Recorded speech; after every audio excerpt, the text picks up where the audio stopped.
Making this video because a lot of people know that I broke from traditional training with horses many years ago because I didn't want to be the kind of person who gets into physical fights with horses over needing them to do something that I wanted them to do. Maybe I thought it was fun for them to do if they got it, but I was really under belief that if a horse doesn't do these sort of things, then their value goes down and they're not going to have as good a life as if they do these sort of things that I'm going to show you.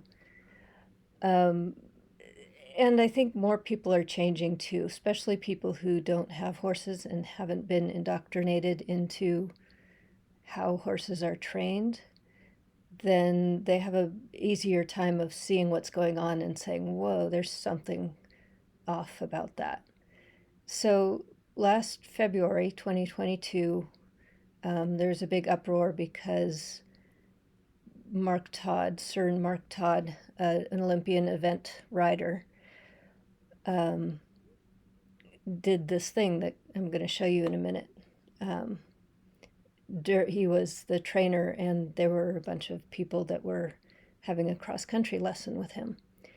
And because of what I'm about to show you, he actually got a temporary ban on his training license from the British Horse Racing Authority.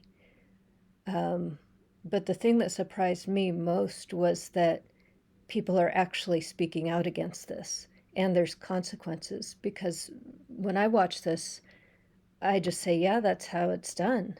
And after this, we're going to watch another video and see another person where this is just how it's done. So let's start just by watching this. This is Mark Todd giving a lesson here.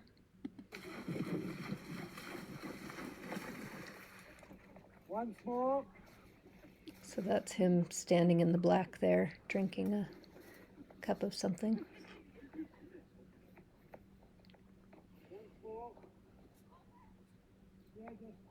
Oh, my apologies, that wasn't him. He's in the other black with holding a tree branch that it looks like he's just picked up from somewhere.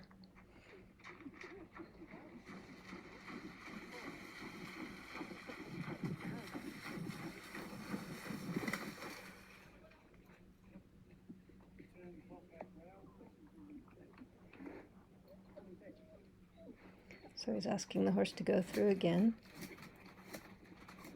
And when the horse hesitates a little bit, he's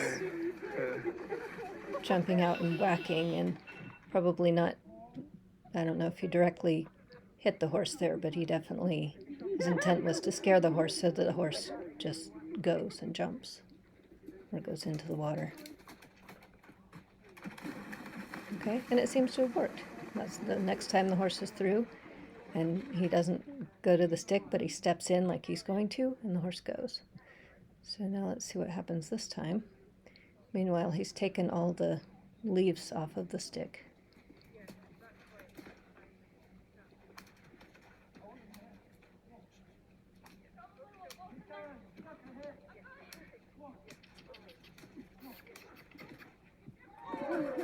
Hey.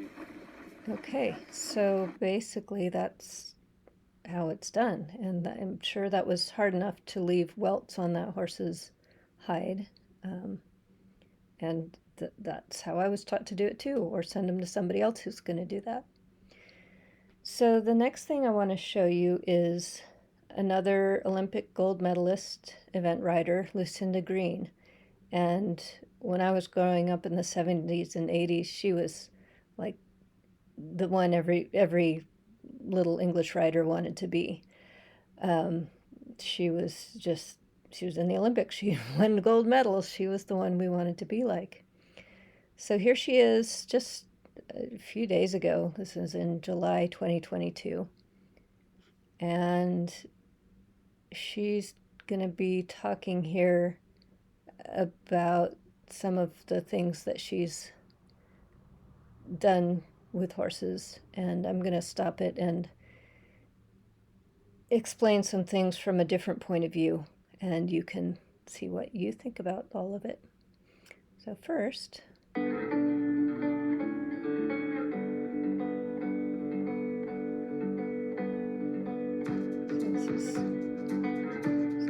showing what her life is like. And then I'm going to skip to, she starts talking about her horses growing up. So I want to play that for you.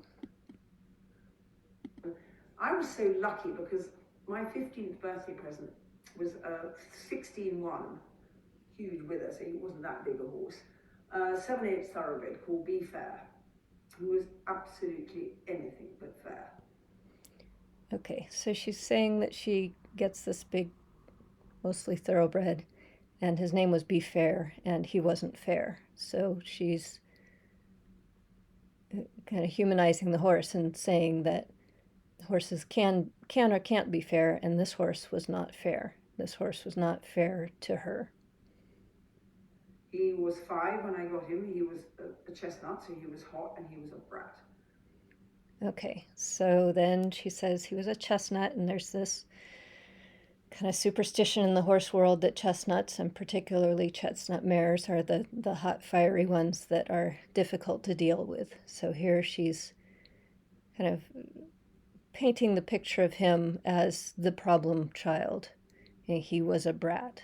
So that's also a technique that people use when they're conquering other people. They dehumanize them by calling them something like a brat or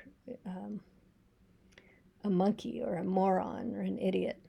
So she chooses to say brat. So she's already kind of setting up her stories about these horses, or this horse.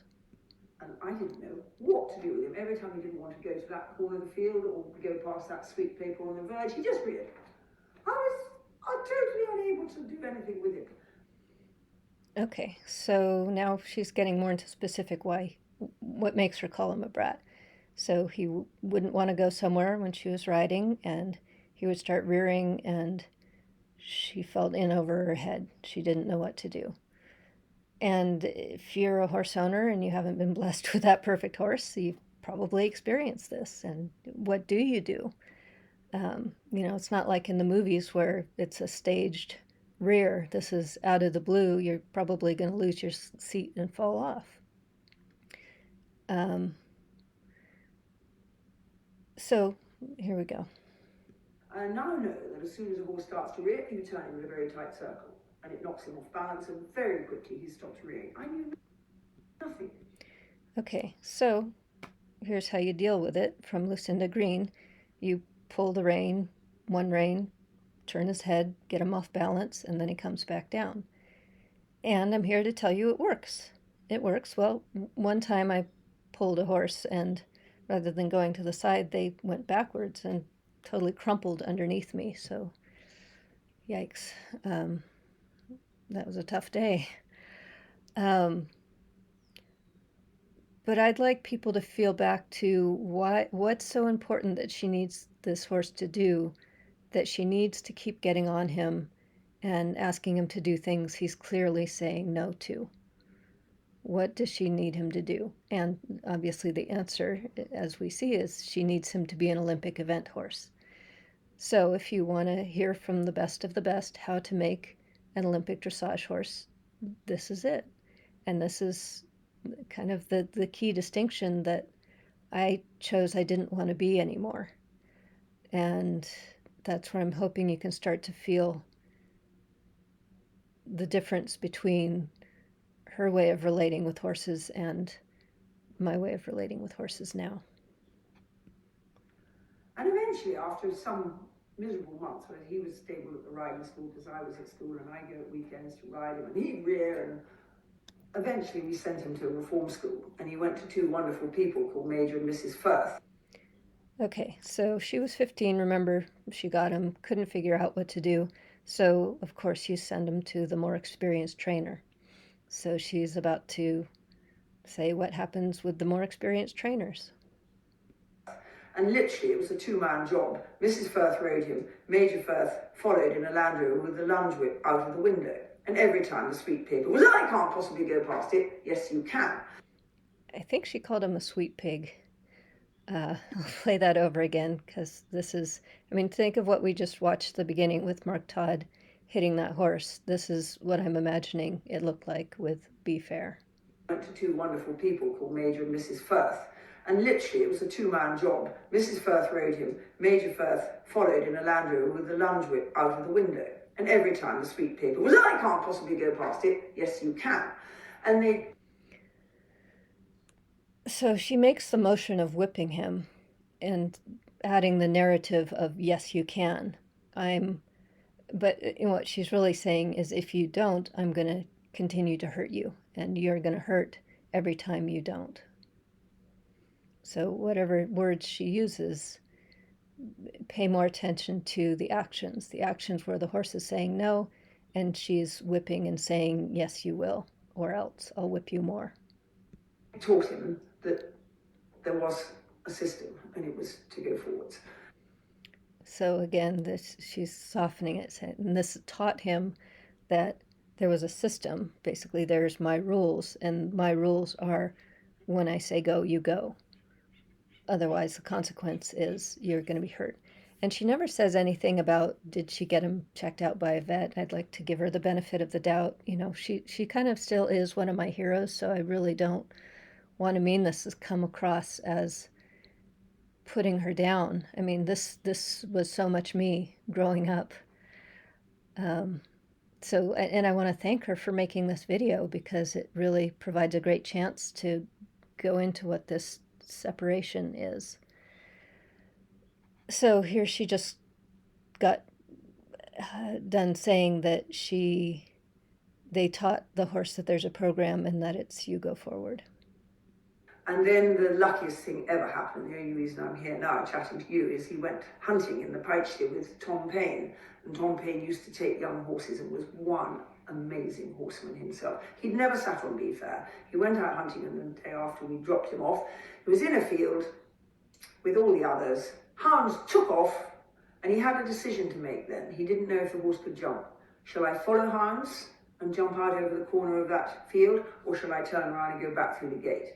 And the decision he made then has enabled me to be here now. So I wasn't clear whether she was saying Be Fair's decision or the rider's decision, but I suspect it was mostly the rider's decision. The hounds are going out, I'm on this horse, I'm going to jump. And of course, Be Fair, coming from the other trainers who were chasing him with a lunge whip, probably he's going to go. And who knows how strong this guy was, who knows what he was carrying. So she is portraying this as a really good thing, that Be Fair chose to go and hunt, jump cross country out in the fields. But I'm not convinced that that's actually what happened. Maybe Be Fair realized that he's going to continue getting beaten if he doesn't do this. So, let's learn the lesson and choose the lesser of two evils. And that's just so much of what horses have a choice of. I didn't say that well, but hopefully you get the understanding. He went, and Be Fair never looked back. He hunted him for several, half a season, I think, and I went up and had a day on him and was absolutely amazed what he jumped. But his whole attitude changed. So again, she's painting this as now he's the horse she wanted him to be. And, who knows what he's shut down, who knows what pains he's hiding, who knows what's really going on in his mind. This just brought to mind this beautiful warm-blood stallion. I filmed him as a 3-year-old when he was just being started under saddle. And he was so magnificent and so bold.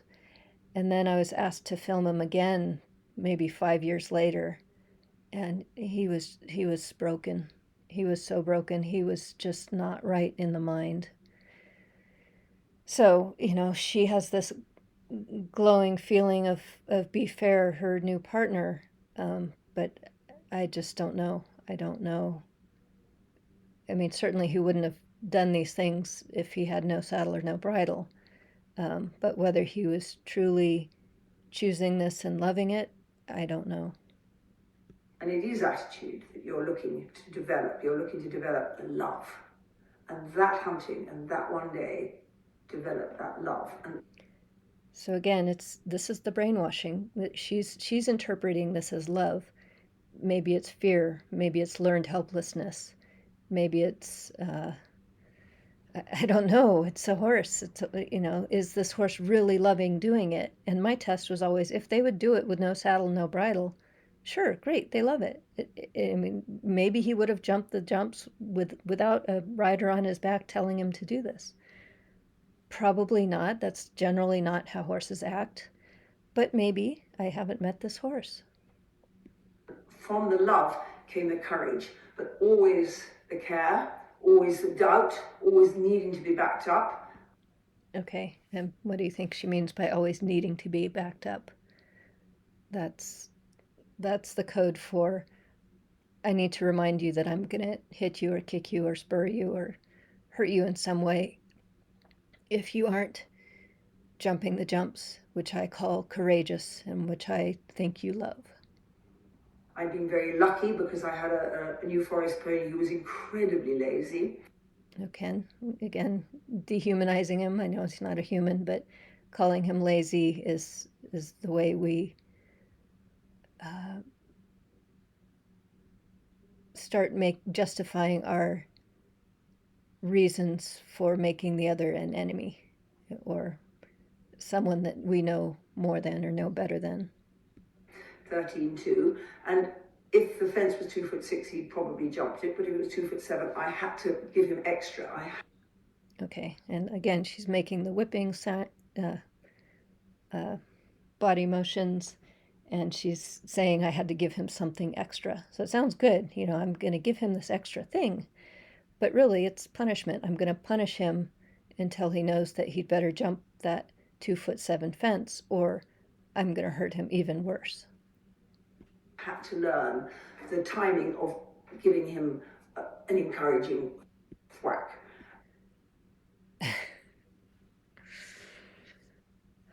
She had to learn the timing of giving him an encouraging whack. So again, I just didn't want to be that person. And this is what you need to do. You're not going to get a horse to jump the Olympic level cross-country fences through positive reinforcement. I mean, the minute you have a halter on the horse's head, you are no longer purely doing positive reinforcement. And you're still, well, I'll get into that later. And that probably, along with if I ever caught him in the mouth, he wouldn't jump the next fence. So that, along with having soft fingers, probably were the two greatest lessons, aged 8, 9, and 10, that little pony Jupiter taught me. So she also mentions that if she takes responsibility, if I caught him in the mud, so basically if she guided him through an area that was muddy, she knew he just wouldn't jump after that. So she gave him a little. She recognized that if he doesn't jump because he went through mud, it was her fault. So thank you. Stood me in such good stead for the rest of my life, because Be Fair was naturally cautious, and he did learn to trust me, and he did learn to trust himself. Okay, so that's a big one there. He learned to trust her, and he learned to trust himself. This word trust used in this context just drives me up a wall. He did learn to trust. He learned to trust that she's going to whack him if he doesn't do what she says.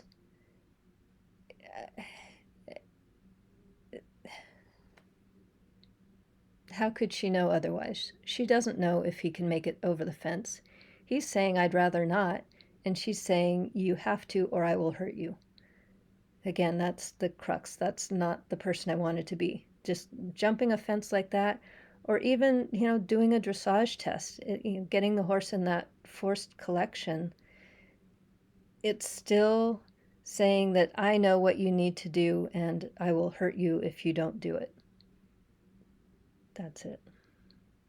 But you did need it is okay every now and again. And that timing that I had developed with Jupiter when I was 8, 9, 10 was really what got him, Be Fair, from Pony Club and from before Pony Club, a total nightmare, through to the Olympic Games.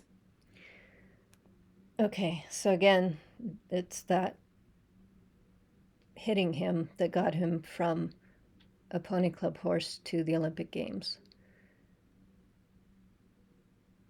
I don't think I need to say anything more about that. So there's just a little bit at the end here. And if you want to watch this whole thing, it's on the Many Paths to the Heart community site in the equine activist forum. And I'd love to have your comments on there. So 8:40.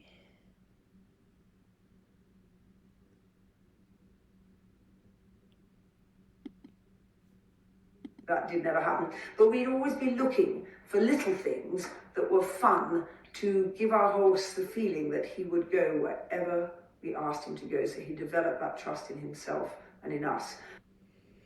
So she's talking about, again, schooling when she was a young girl over just obstacles found in the neighborhood. And she's framing it as this is developing the trust in her and the trust in themselves. So of course they're not going to know if they can jump a thing until they jump it. But again, it's just so much a human agenda here, and it's not the nature of the horse. We can do it. That's the miracle. Of all the animals, the horse is one that we can really do this the most reliably with. But the deeper question is this who we want to be? Is this who you want to be? And, like I say with Lucinda, this is who she is. And I respect her for that, and I thank her for making this video. And I respectfully say there's a different way that a person can be with horses that doesn't involve whacking them or making them do something that's not clearly in their best interest and enriching in their life as a horse. So I think there's a little more she says, but that might have been the bulk of it. But all this basic developing of horsemanship and finding out how a horse thinks, and that one will think differently to that one, and learning feel, it's all so important to become a good rider, particularly if you want to be a rider of 3 different areas. Okay, so basically she's saying put yourself in a lot of different circumstances. I know in another video she says ride in the rain, ride on different surfaces, ride in the heat, get your horse used to all these different footings and temperatures and stimulus. And again, for me it comes down to what end. Where does that end, and when is the enjoyment where I know that the horse is having a choice in what is happening with their body? That's what it's coming down to, because the more I respect their body, the more I'm living in integrity with who I am, which is a horse lover, a human lover, somebody who respects the autonomy of others' bodies. So I hope this was helpful. Please let me know in the Many Paths to the Heart community equine activism forum if you have thoughts about this.